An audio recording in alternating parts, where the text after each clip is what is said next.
Hello everyone and welcome back to my channel Science Simplified Notes. Our today's topic is Chapter 17 Forest Our Lifeline of class 7th. So before we start, just subscribe to my channel and hit the bell icon. Okay, so let's get started. So what is forest? Forest क्या होता है?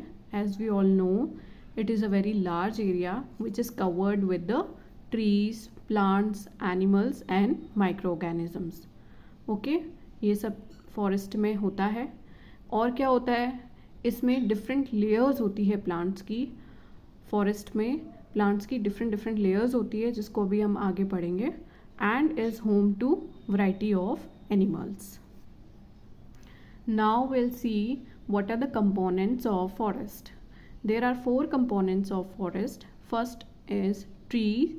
Trees होते हैं. क्या क्या होता है components? मतलब forest में क्या क्या चीज़ें आती है. सबसे पहले trees होते हैं. कौन कौन से trees हो सकते हैं forest में? साल, टीक, शीशम, बैम्बू, नीम, पलाश, फिग, खैर, आंवला, कचनार.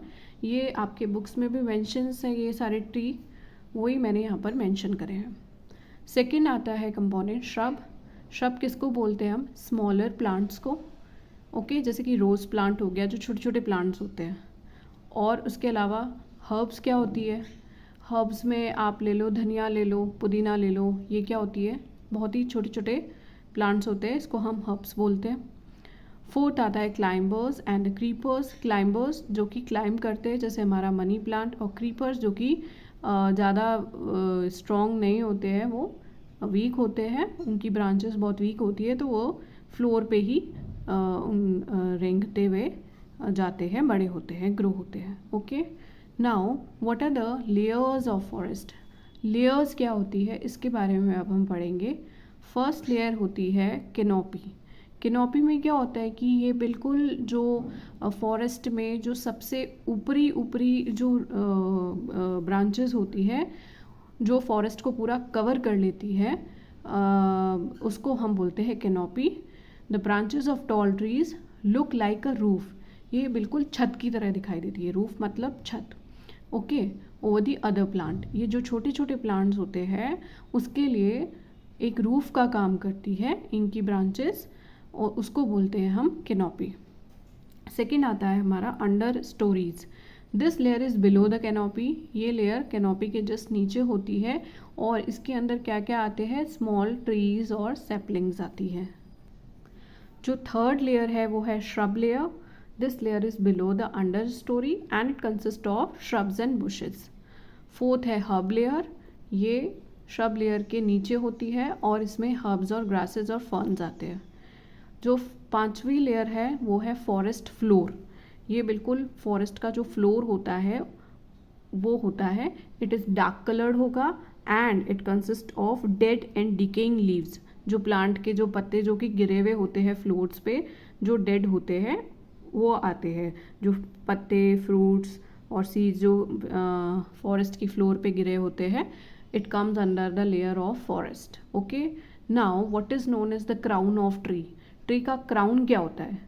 ब्रांची part of the tree above the stem is the crown of the tree. मतलब इसको अगर मैं सिंपल लैंग्वेज में बताऊं तो ये जैसे हमारा क्या होता है?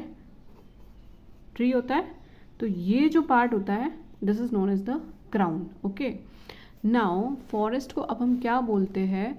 फॉरेस्ट को हम बोलते हैं lungs of the earth. Lungs of the earth क्यों बोलते हैं फॉरेस्ट को? क्योंकि trees absorb the carbon dioxide. As we all know, we have learned this earlier in our previous classes that trees क्या करते हैं? कार्बन डाइऑक्साइड को absorb करेंगे और ऑक्सीजन रिलीज करेंगे फोटोसिंथेसिस के प्रोसेस से. इससे क्या होता है? एटमॉस्फेयर में बैलेंस बना हुआ रहता है ऑक्सीजन का और CO2 का. दिस इज और यही हम ये सिमिलर जो बैलेंस है वो हमारी बॉडी में लंग्स भी करते हैं, हमारी बॉडी को प्योरीफाई करते हैं. हमारी बॉडी में से लंग्स क्या करते हैं? CO2 को लेते हैं और O2 को देते हैं. तो वो ही सेम काम कौन कर रहा है? ट्रीज कर रहा है एटमॉस्फेयर में. दैट इज़ वाई उसको क्या बोलते हैं? लंग्स ऑफ द अर्थ बोलते हैं. Now will study some of the major uses of forest, क्या बेनिफिट क्या होते हैं फॉरेस्ट के। सबसे पहला होता है plant produces the oxygen which is essential for the human and animal survival. उसके अलावा ये क्या करता है, जो पॉल्यूटेंट्स होते हैं एटमॉस्फेयर में, CO2 है, कार्बन मोनोऑक्साइड है, नाइट्रोजन डाइऑक्साइड है, सल्फर डाइऑक्साइड है, these are the main pollutants होते हैं, उसको भी ट्रीज जो है वो एब्जॉर्ब कर लेते हैं। Second, it absorbs the CO2 and reduce the global warming. CO2 की वजह से ग्लोबल वार्मिंग होती है, वी ऑल नो दिस, और इसी CO2 को जब ये एब्जॉर्ब करता है तो इससे ग्लोबल वार्मिंग है वो रिड्यूस होती है। जो हमारा थर्ड बेनिफिट है फॉरेस्ट का वो क्या है, it provides shelter to many species. बहुत सारे वी ऑल नो दैट बहुत सारे एनिमल्स होते हैं वो फॉरेस्ट में रहते हैं। It prevents the soil erosion and increase the ground water level. Trees क्या करते हैं, सॉइल को, मिट्टी को, जो ट्रीज़ की जो रूट्स होती है वो सॉइल को बांध करके रखती है, बिल्कुल कस के रखती है, जिसके वजह से क्या होता है कि सॉइल है वो हटती नहीं अपनी लेयर से और पानी जो है वो एब्जॉर्ब हो जाता है ग्राउंड में। अगर ट्रीज़ नहीं होंगे तो सॉइल की लेयर्स भी हटती रहेगी और ग्राउंड वाटर सीधा चला रहेगा, एब्जॉर्ब ही नहीं होगा ग्राउंड में और सीधा चला जाएगा रिवर्स के थ्रू ओशन में। ओके, इसी वजह से वाटर लेवल को क्या, ग्राउंड वाटर लेवल को इंक्रीज करता है forest and reduces the risk of floods, जिससे फ्लड्स भी नहीं आते हैं। It gives us timber, fruits, medicines, fuels, paper, rubber and fibre for clothing. ये सारी चीज़ें हमें मिलती है फॉरेस्ट से। एज प्राइमरी प्रोड्यूसर्स, प्लांट्स क्या होते हैं, प्रोड्यूसर्स होते हैं, ठीक है, from the base of food chain supplying energy to all the living organisms. Okay, ये क्या होता है, प्लांट्स होते हैं वो प्रोड्यूसर्स होते हैं, प्राइमरी प्रोड्यूसर्स होते हैं, और जो फूड चेन है उसका जो प्राइमरी चीज़ होती है वो प्रोड्यूसर ही होते हैं। मतलब अगर ट्रीज़ नहीं होगा तो फूड चेन भी नहीं होगी। Okay, now will see the interdependence of plants and animals in a forest. कैसे प्लांट्स और एनिमल्स है वो फॉरेस्ट पे डिपेंडेंट होते हैं।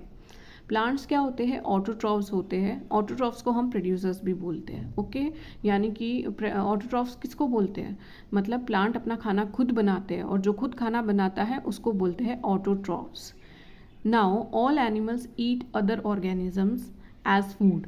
सो एनिमल्स क्या होते हैं, अपना खाना खुद नहीं बनाते हैं, वो किसी और को खाते हैं, किसी और ऑर्गेनिज्म पे डिपेंडेंट होते हैं अपने खाने के लिए, इसलिए एनिमल्स को हेटरोट्रॉफ्स बताया गया है। हेटरोट्रॉफ्स को हम कंज्यूमर्स भी बोलते हैं। अब ये हेटरोट्रॉफ्स है वो 3 टाइप्स के होते हैं, ठीक है। या तो जो ऑर्गेनिज्म सिर्फ प्लांट खाता है या प्लांट से बनी हुई चीज़ें खाता है उसको बोलते हैं हर्बीवोर्स। ओके, और जो एनिमल्स सिर्फ एनिमल्स खाता है, दूसरे एनिमल्स को ही खाता है, उसको हम बोलते हैं कार्निवोर्स। और जो ऑर्गेनिज्म, लिविंग ऑर्गेनिज्म है वो प्लांट को भी खाते हैं और एनिमल्स को भी खाते हैं, उसको हम बोलते हैं omnivores. Now, dead plants and animals' bodies get broken down into simpler substances by decomposers. अब जो एनिमल्स जो कि फॉरेस्ट में कभी मर जाते हैं, जैसे खरगोश हो गया, ओके, रैबिट हो गया, या फिर कोई भी डियर हो गया, वो कभी मर जाते हैं तो उनकी बॉडीज़ वहीं पर ही रहती है फॉरेस्ट में, ठीक है। तो जो फंजी है, बैक्टीरिया है, ये क्या करते हैं, धीरे धीरे इनको खाने लगते हैं। कीड़े मकोड़े भी इनको खाते हैं, साथ साथ में फंजी बैक्टीरिया भी खाते हैं और पूरा इनको खा लेते हैं, डेड एंड डिकेइंग मैटर को। ओके, और इससे क्या होता है कि सॉइल की फर्टिलिटी भी इंक्रीज़ होती है, क्योंकि ये सॉइल में ही होते हैं ना फंजी बैक्टीरिया, तो वो खाएंगे और इससे क्या होगा, सॉइल की फर्टिलिटी इंक्रीज़ होगी, जिससे कि वापस से न्यू प्लांट ग्रो होने में सही रहता है, ठीक है। तो इससे क्या हुआ, प्लांट है ये, इसने अपनी एनर्जी दी एनिमल्स को, ठीक है। तो प्लांट, क्योंकि एनिमल ने प्लांट को खाया तो प्लांट की एनर्जी एनिमल में आ गई। अब क्या हुआ, एनिमल्स जब मरे, ओके, तो उसने अपनी एनर्जी है वो रिलीज करी सॉइल में बाय द डिकम्पोजर से, और ये सॉइल की जो एनर्जी है वो वापस से प्लांट है वो यूज़ करते हैं, क्योंकि प्लांट कहाँ ग्रो करते हैं, मिट्टी में ही ग्रो करते हैं। ओके, सो इसको हम बोलते हैं साइकिल ऑफ न्यूट्रिएंट्स, ठीक है। Our next topic is balance in nature. Many food chains found in the forest. बहुत सारी फूड चेन्स होती है, हम एक ही अभी यहाँ पे एक लेते हैं एज एन एग्जाम्पल। जैसे कि ग्रास है, ग्रास को खाते हैं इंसेक्ट्स, इंसेक्ट्स को खाता है फ्रॉग, फ्रॉग को खाता है स्नेक और स्नेक को खाता है ईगल। ओके, ये सारे के सारे जो फूड चेन है एक दूसरे से इंटरलिंक्ड है। ओके, मतलब इसको ये खाएगा फिर इसको ये खाएगा, इसको बोलते हैं इंटरलिंक्ड। अगर एक भी इसमें से, जैसे कि मान लो फ्रॉग यहाँ से एलिमिनेट हो गया, फ्रॉग जो है वो विलुप्त हो गया, ठीक है, डिसअपियर हो गया, तो इंसेक्ट्स को कौन खाएगा फिर? कोई इंसेक्ट्स को खाने वाला तो चला गया, तो ये जो फूड चेन है वो डिस्टर्ब हो जाती है, ठीक है, डिस्टर्ब हो जाएगी और दूसरे फूड चेन को वो अफेक्ट करती है, ठीक है। अब जैसे कि over population of lions could end the deer population. अगर मान लो लायन की पॉपुलेशन ज़्यादा हो गई तो लायन किसको खाएगा? डियर को खाएगा। तो जितने ज़्यादा लायन होंगे वो बहुत सारे फिर डियर्स को खाएंगे, तो डियर की पॉपुलेशन क्या होगी? फिर डिक्रीज हो जाएगी, ठीक है। इससे क्या होगा? While on excess of deer might deplete the grass, ठीक है। अगर मान लो लायन की पॉपुलेशन ने तो डियर की पॉपुलेशन को ख़त्म कर दिया, मान लो अगर डियर की पॉपुलेशन इंक्रीज हो गई तो डियर क्या खाते हैं? ग्रास खाते हैं, तो ग्रास फिर एलिमिनेट हो जाएगी। तो ग्रास अगर चली गई, एलिमिनेट हो गई, मतलब डिसअपियर हो गई, तो हर्बीवोर्स फिर क्या खाएंगे? हर्बीवोर्स तो ग्रास ही खाते हैं, दूसरे एनिमल्स को खा नहीं सकते। इस तरीके से अगर कहने का मतलब ये है कि एक भी अगर यहाँ पे एंटिटी डिसअपियर हो जाएगा तो वो दूसरे फूड चेन को डिस्टर्ब कर देगा, अफेक्ट कर देगा। ओके, इसलिए बैलेंस बहुत ज़्यादा ज़रूरी होता है for the survival of other species. Now will study about the decomposers. Decomposers क्या होते हैं? जैसे कि मशरूम है एंड अदर माइक्रो ऑर्गेनिजम्स, जैसे कि इंसेक्ट, एंट्स एंड बीटल, ये क्या करते हैं? सब क्या खाते हैं? ये डेड एनिमल्स को खाते हैं और उसको ह्यूमस में कन्वर्ट कर देते हैं, डेड ऑर्गेनिक मैटर को। अब ह्यूमस क्या होता है? ह्यूमस क्या होता है? It is an organic matter which is formed in the soil when remains of plants and dead animals decay, ठीक है। ये जो डेड प्लांट्स और एनिमल्स होते हैं, जब इसको डिकम्पोजर्स खाना स्टार्ट करते हैं तो इससे क्या होता है कि ऑर्गेनिक मैटर है वो बनता है और वो ऑर्गेनिक मैटर है वो सॉइल में प्रेजेंट होता है, ठीक है। इसको जब ये जो डेड एनिमल्स होते हैं, जब इनको डिकम्पोजर्स खाना स्टार्ट करते हैं तो वो इसको किस में कन्वर्ट कर देंगे? ऑर्गेनिक मैटर में, which is present in the soil, and this is known as the humus. This humus mixes with the soil making it fertile and appropriate for the plant growth. ये humus क्या करती है? Soil में जा कर के उसको और भी ज़्यादा फर्टाइल कर देती है, जिससे कि बहुत ही अच्छी प्लांट ग्रोथ होती है। प्लांट की ग्रोथ के लिए वो सॉइल और भी ज़्यादा फर्टाइल बन जाती है। Animals and birds help in the seed dispersal. अब एनिमल्स और बर्ड्स क्या करते हैं? सीड के डिस्पर्सल में बहुत ज़्यादा अहम रोल निभाते हैं।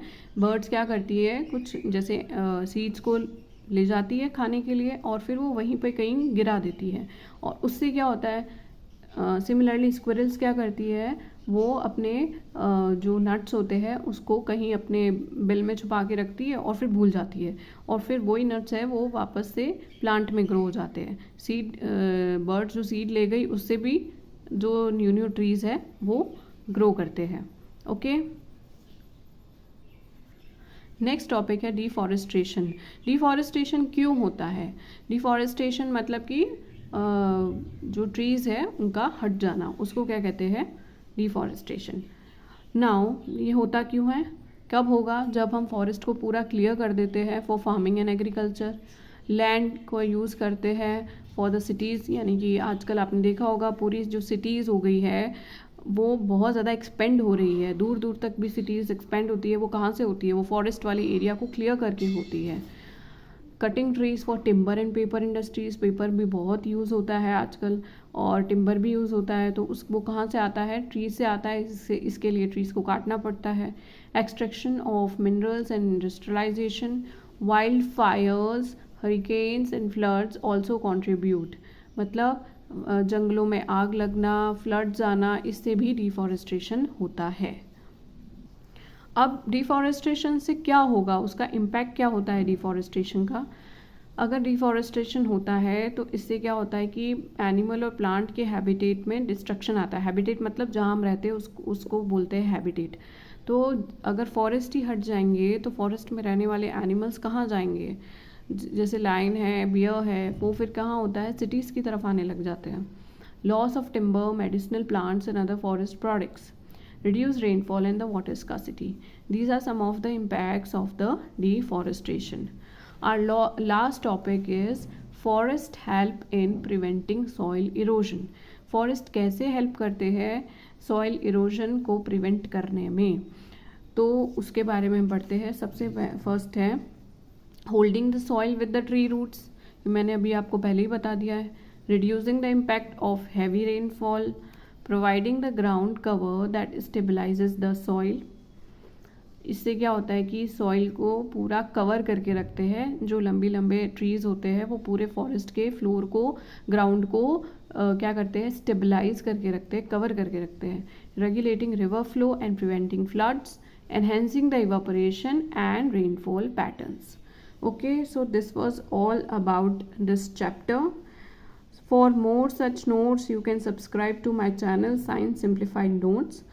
Till then, keep learning and all the best. Bye bye.